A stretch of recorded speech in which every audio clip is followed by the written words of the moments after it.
And from there, we will move on to Aylene Fallah, who's a multidisciplinary artist whose work delves into the themes of culture and gender politics and identity, deeply rooted in her Iranian background. She's dedicated much of her art to honoring those that we've lost in the fight for freedom in Iran. And Aylene, I want to thank you so much for being here today.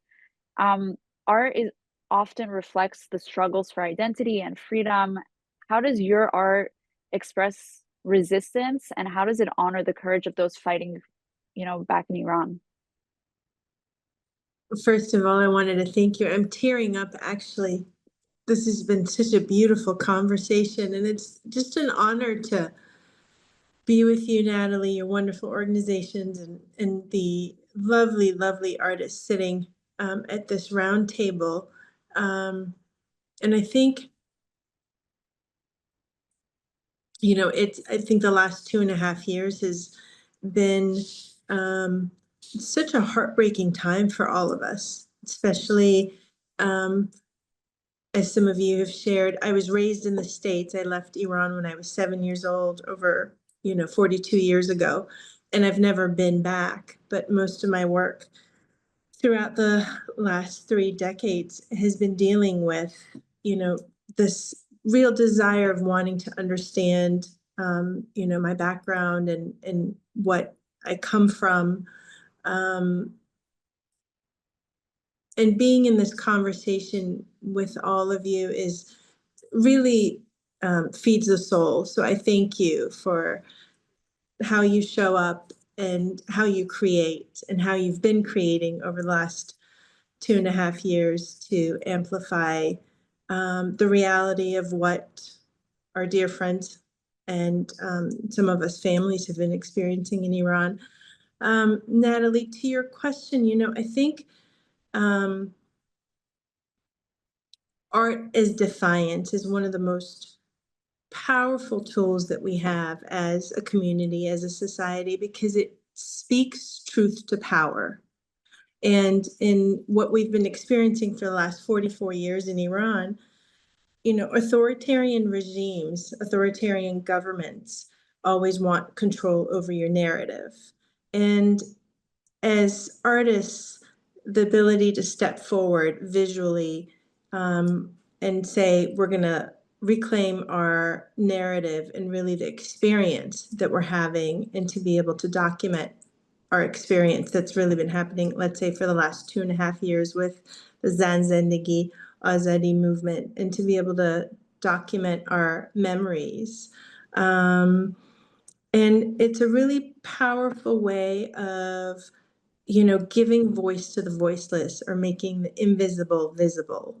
And that's such a powerful, we've seen powerful examples of that over the last 2.5 years. If it's been particular loved ones, that the youth that came into the streets to protest that we've ended up losing, who lost their lives, or the political prisoners that are still in prison in Iran. And I think as an artist, we become, it's almost like, there's a recognition of what's happening. And as artists, when you choose to amplify these voices, just by the act of it, you become an artistic activist.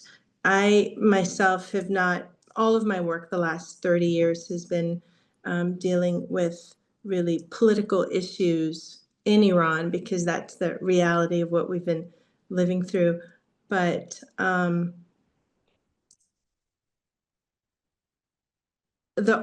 creating the art for the last 2.5 years has really allowed me to step into my voice as an activist, as an artist, to amplify what's been taking place. And I think one of the most beautiful parts of creating as artists in Iran or outside of Iran is, this is a real force that connects community, connects us in our desire for freedom. And I think what's really been challenging to the regime is their inability to really control this. If the masses want to pour into the streets, there's cameras that can control who's coming, which direction they're coming from, how they're set up forces to be able to stop, physical movement. But the ability to, make a song and to post it on social media and have it catch on fire, or the ability for these youth who will, put on hoodies and masks and gloves to not be able to show their identity, and coming out in the middle of the night and spray painting walls with the slogans that, represent what they're feeling and what they're thinking. So it's, one of the most powerful ways of really being able to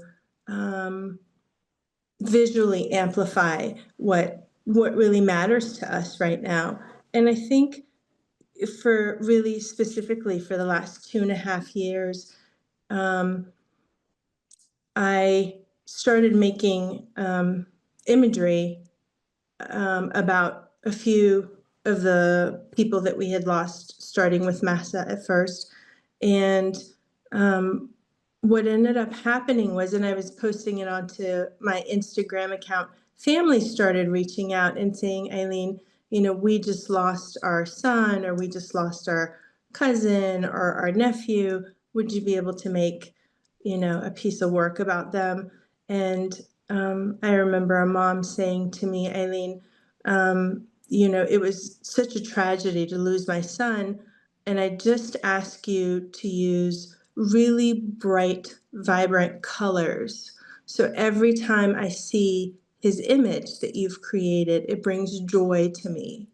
And so this has really just been the process for the last 2.5 years of, amplifying the voices of the ones that we've lost and all the prisoners that we still have.